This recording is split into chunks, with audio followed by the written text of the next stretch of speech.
Dans le camp de Mangaese au Niger, plus de 4000 réfugiés en provenance du Mali voisin. Les premiers sont arrivés au mois de janvier.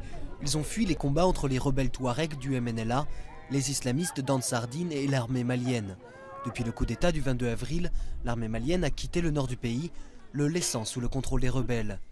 Mintou Amidou a fui sans sa famille. Chaque fois, il y a des rebelles qui tournent dans les campements, dans les villages, pour chercher des jeunes à recruter, pour aller combattre avec l'armée malienne. Donc, on a peur de ça. Il y a aussi des rebelles, on a dit, qui violent les gens. Donc, c'est pourquoi on a eu peur et on a quitté le village. À 100 km de là, de nombreux réfugiés se sont aussi installés spontanément, juste à côté de la frontière malienne et des premiers postes de contrôle des rebelles. Traversant souvent la frontière à pied, ils sont venus avec presque rien, espérant que la situation soit temporaire. Mais l'armée malienne est loin de reprendre le contrôle du pays, laissant ainsi planer le doute chez les réfugiés. Tous les jours, on entend qu'ils disent recouvrez le nord, recouvrez le nord, recouvrez le nord.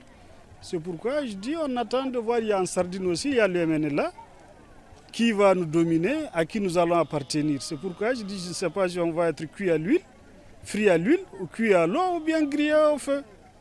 Pour faire face à cette situation, le HCR a construit un nouveau camp pour les réfugiés. Il pourra accueillir jusqu'à 13 000 personnes et a été placé plus loin de la frontière pour éviter qu'ils ne soient pris entre deux feux. Mais les Nations Unies estiment à plus de 40 000 les réfugiés maliens au Niger, une situation qui peut encore s'aggraver. La situation au Mali continue d'être encore très volatile, donc il n'est pas exclu. On ne le souhaite pas, mais si les choses ne devaient pas s'arranger au niveau, avec toutes les négociations, certainement qu'il n'est pas exclu qu'on ait d'autres réfugiés. À l'arrivée dans les camps, c'est une nouvelle vie qui commence pour ces familles réfugiées. Ils ont pu garder avec eux leurs derniers biens.